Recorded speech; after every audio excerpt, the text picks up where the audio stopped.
नमस्कार, आप देख रहे हैं पीएसएन मीडिया। मैं प्रमोद कुमार सक्सेना।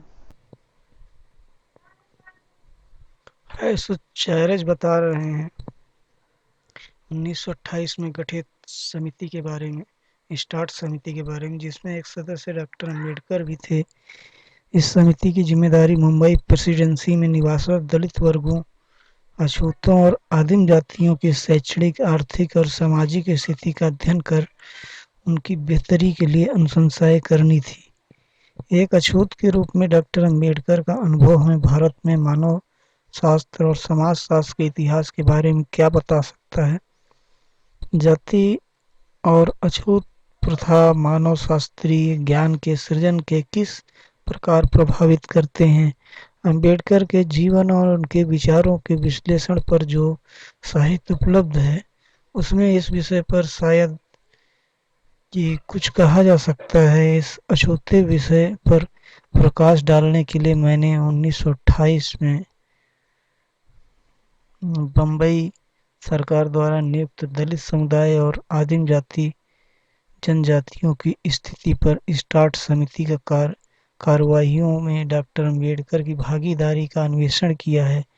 समिति ने 2 वर्षों तक प्रेसिडेंसी क्षेत्र का भ्रमण कर दलितों और आदिवासियों की स्थिति का अध्ययन करने के बाद अपनी रिपोर्ट प्रकाशित की, जिसमें इन समुदायों को भारतीय समाज की मुख्य धारा में लाने के संबंध में सिफारिशें भी की गई, जैसा कि हमें आगे देखेंगे। इस समिति के लिए शोध कार्य करने में अम्बेडकर और को विचारधारा और व्यवहारिक दोनों प्रकार की समस्याओं का सामना करना पड़ा। कोलंबिया विश्वविद्यालय में पीएचडी और लंदन स्कूल ऑफ इकोनॉमिक्स में डीएससी की उपाधियां प्राप्त कर अम्बेडकर उस समय भारत के सबसे उच्च शिक्षित नागरिकों में से एक थे। इसकी इसके बाद भी उन्हें अपनी शोध यात्राओं के दौरान जाति संबंधी नियमों और प्रतिबंधों के अनुरूप आचरण करना पड़ा, जिसके नतीजे में न केवल उनका गमनागमन प्रभावित हुआ, वरन कुछ समुदायों तक उनकी सीमित पहुंच ही बन सकी। अम्बेडकर महार समुदाय में से थे। मध्य और पश्चिम भारत में यह समुदाय सदियों से भेदभाव का शिकार रहा है। विचारधारात्मक स्तर पर जहां एक और समिति की रपट पर उनके विचारों की छाप स्पष्ट नजर आती है, वहीं दूसरी ओर अछूत प्रथा के संबंध में उनके निष्कर्षों को समिति के अन्य सदस्यों ने चुनौती दी और उनका विरोध किया। अम्बेडकर के निष्कर्षों का विरोध इतना कड़ा था कि रपट के साथ असहमति का नोट भी प्रकाशित किया गया। इस रपट को आज कोई याद नहीं करता, परंतु अम्बेडकर के निजी दस्तावेजों के साथ जोड़कर उसे एक बार फिर पढ़ने से यह जाहिर होता है कि उस काल में हाशियाकृत समाज के सदस्यों के लिए मैदानी कार्य करना और मानव शास्त्री अथवा समाज शास्त्री ज्ञान का सृजन करना कितना दुष्कर था। शोध कार्य में अम्बेडकर को पेश आई चुनौतियों पर बात करने से पहले इस समिति की पृष्ठभूमि पर संक्षिप्त चर्चा आवश्यक है।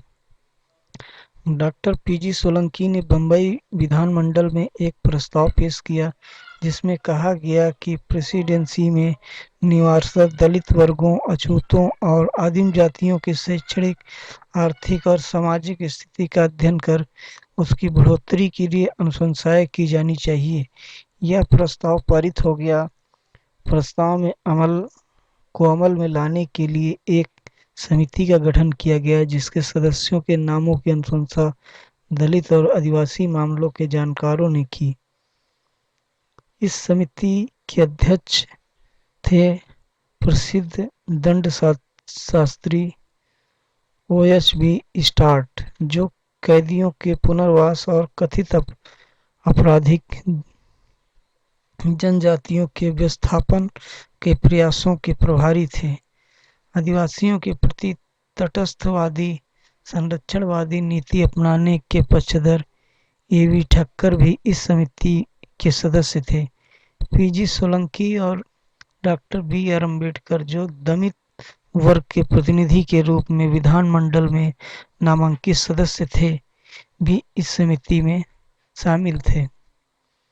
विधानमंडल में सोलंकी और अम्बेडकर के अतिरिक्त कोई अन्य दलित सदस्य नहीं था, परंतु ये दोनों केवल नाम के लिए सदस्य थे। वे पूरी तैयारी के साथ सदन में कार्यवाही में हिस्सा लेता लेते थे और यही उन्होंने समिति के सदस्य बतौर भी किया। सोलंकी एक मेधावी डॉक्टर थे, जो अपनी युवा अवस्था में ही दलितों के राजनीतिक अधिकारों के लिए संघर्षरत थे। आगे चलकर वे एक सफल राजनीतिज्ञ और अम्बेडकर के निकटतम सहयोगी बने। अम्बेडकर उस समय देश के सबसे शिक्षित व्यक्तियों में से एक थे। उन्होंने अछूत प्रथा का दंश व्यक्तिगत और तौर पर झेला था। वे समाजशास्त्री और मानवशास्त्री विषयों में अम्बेडकर की रुचि कोलंबिया विश्वविद्यालय में उनके अध्ययन काल में ही जाग गई थी। वहां उन्होंने फ्रांज बोआस के शिष्य अलेक्जेंडर गोल्डन वाइजर के मार्गदर्शन में अध्ययन किया था। कोलंबिया में ही अम्बेडकर ने विभिन्न मानवशास्त्रीय परिकल्पनाओं जैसे अंतर्विवाह, वर्जना, कुल चिन्हवाद, पृथकत्व और सामाजिक अंतराभिसरण को समझा। इन परिकल्पनाओं का प्रभाव जीवन पर्यंत अम्बेडकर ने लेखन पर रहा। फिर चाहे वह भारत में जाति प्रथा के उदय पर उनका पहला शोध पत्र जारी रहा हो या अछूत प्रथा के इतिहास की उनकी विवेचना, आश्चर्य नहीं कि इन परिकल्पनाओं की चर्चा इस रिपोर्ट में भी है। इस रिपोर्ट में ऐसी कुछ परिकल्पनाओं का जिक्र है जिन्हें अम्बेडकर ने आगे चलकर विकसित किया। इससे इस दस्तावेज पर उनकी छाप की पुष्टि भी होती है। उदाहरण के लिए रिपोर्ट में एक महत्वपूर्ण निष्कर्ष यह है कि दलित वर्ग शेष हिंदू समुदाय से पृथक रहने को मजबूर है। समिति के अनुसार भेदभाव, हिंसा और सामाजिक बहिष्करण के से पोषित इस पृथकत्व के कारण दलितों का शेष भारतीय समाज से सामाजिक परासरण या अंतराभिसरण नहीं हो पाता। इन परिकल्पनाओं का जिक्र इस रिपोर्ट में पहले और बाद में भी कि अम्बेडकर की इन रचनाओं में बार बार आता है। उदाहरण के लिए जैसा कि अरुण पी मुखर्जी और डेनियल एलाम जैसे अध्येताओं ने लिखा कि अम्बेडकर ने यह शब्द कोलंबिया में जॉन डेवी से सीखा था और इसका उपयोग वे जाति का विनाश में भी करते थे। दलितों के आधिकारिक प्रतिनिधि के तौर पर अपनी पहली सार्वजनिक उपस्थिति में सन 1919 में साउथबरो समिति के समक्ष गवाही देते हुए भी उन्होंने इस शब्द का प्रयोग किया था। समिति की सिफारिशें अम्बेडकर की सोच से प्रभावित थीं। यह इस तथ्य से जाहिर है कि रिपोर्ट में दलितों की शिक्षा और राजनीति में उनकी भागीदारी को अछूत प्रथा से उद्धत असमानता से निपटाने से का सबसे बेहतर तरीका बताया गया है। परंतु आर्थिक और राजनीतिक असमानता पर बल इस रिपोर्ट को अछूत प्रथा के उन्मूलन के लिए पूर्व में किए गए प्रयासों से अलग करता है, जिनमें हिंदू समाज में सुधार लाने पर जोर दिया जाता था। परंतु समिति के अन्य सदस्य इन निष्कर्षों और सिफारिशों से सहमत नहीं थे। रिपोर्ट में अछूत प्रथा को जिस स्वरूप में प्रस्तुत किया गया था उसके सबसे कड़े विरोधी थे एल.एम. देशपांडे। वे भी विधानमंडल के सदस्य थे और रूढ़ि प्रिय हिंदू थे। वे ऑल इंडिया वर्णाश्रम स्वराज्य संघ के सदस्य भी थे। यह संगठन भारत में धार्मिक आदर्शों के अनुरूप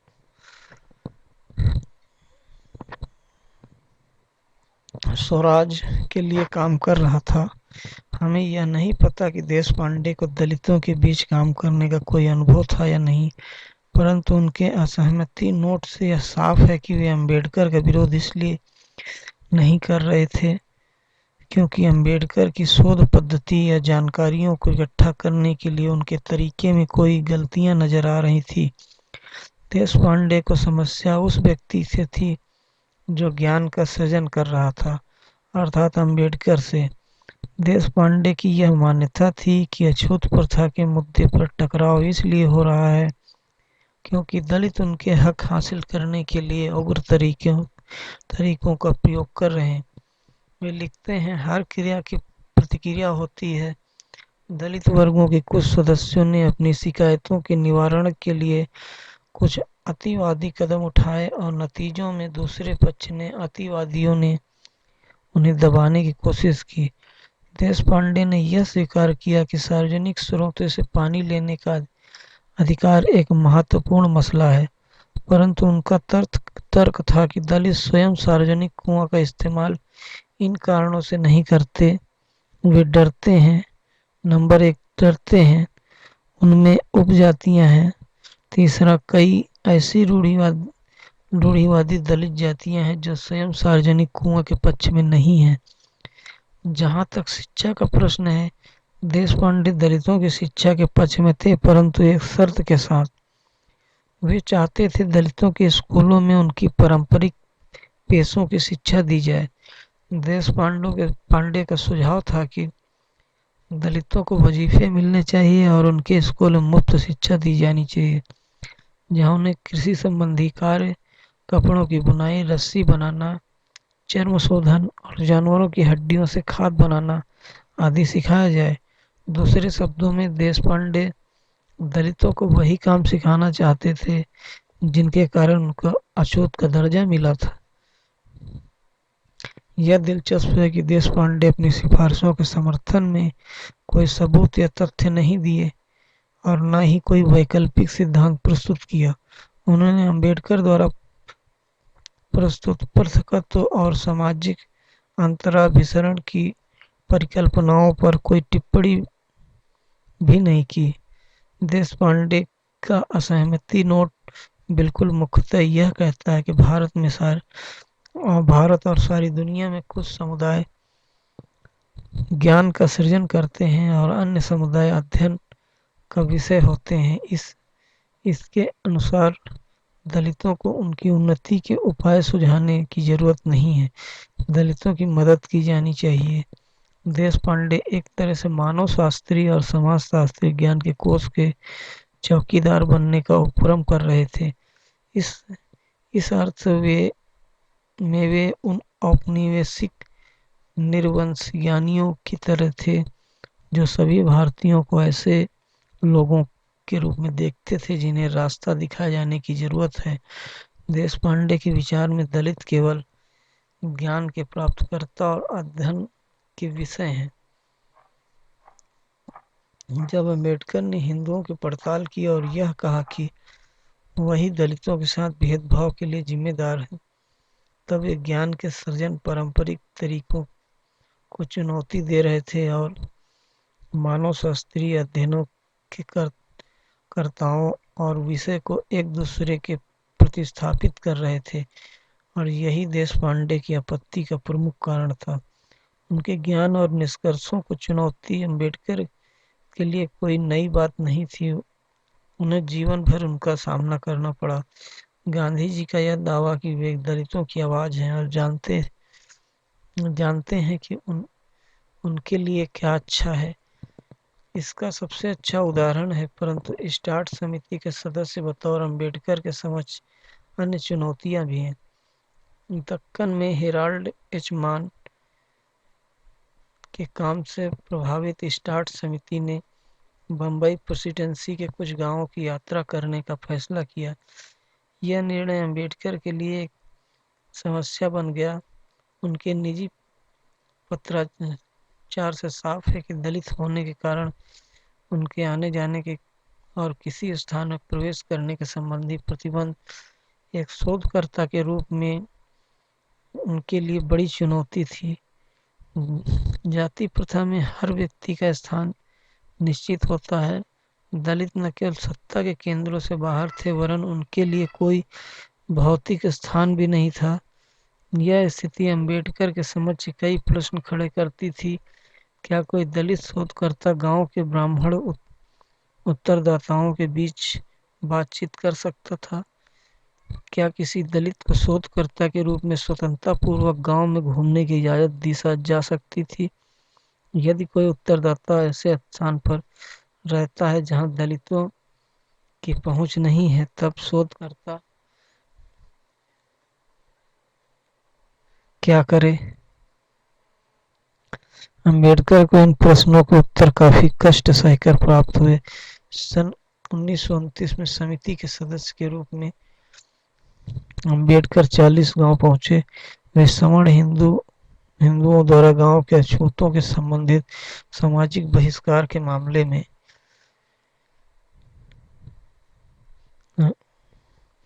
मामले की जांच करने वहां गए थे। उस समय अंबेडकर को दलित नेता बतौर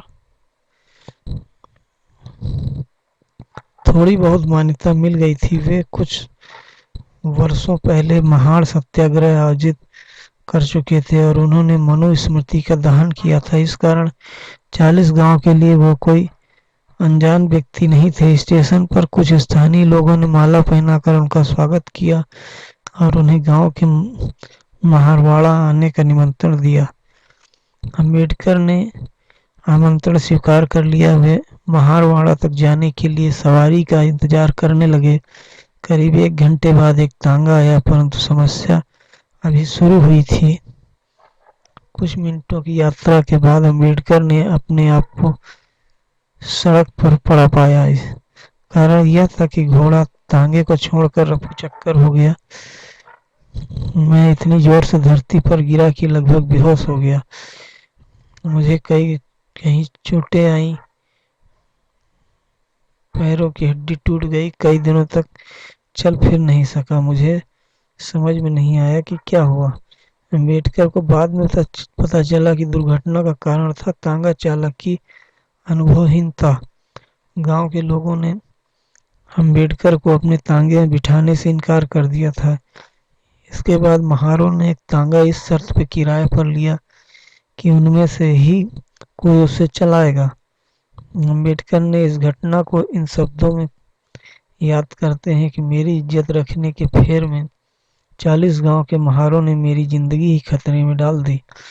मुझे तब समझ में आया कि अत्यंत तुच्छ काम करने वाला हिंदू तांगा वाला भी स्वयं को सभी अछूतों से श्रेष्ठ मानता है, भले ही फिर वह अछूत बैरिस्टर एट लॉ क्यों न हो। स्थान की कमी के कारण मैं इस घटना का और अधिक विवरण नहीं दे पा रहा हूँ, परंतु यह साफ है कि अंबेडकर का आवागमन सीमित था और सवर्ण हिंदू यह तय करते थे कि गांव में वे कहाँ जाएंगे और कहाँ नहीं। कुल मिला के स्टार्ट समिति के सदस्य बतौर अंबेडकर का अनुभव हमारे सामने इस संबंध में प्रश्न अधिक और उत्तर कम उपस्थित करता है कि भारत में और अन्यत्र मानव शास्त्रीय अध्ययन कौन कर सकता है। सबसे महत्वपूर्ण प्रश्न जो हमें स्वयं से और दूसरों से बार बार पूछना चाहिए वह यह है कि अगर अंबेडकर जैसा व्यक्ति जो विधानमंडल का सदस्य था और आधिकारिक दौरे पर था को महारवाड़ा पहुंचने के लिए अपनी जान जोखिम में डालनी पड़ी, तो हसिया कृत समुदाय के आम लोग अपने स्वयं समुदाय के सिवा अन्य समुदायों का अध्ययन कैसे करेंगे।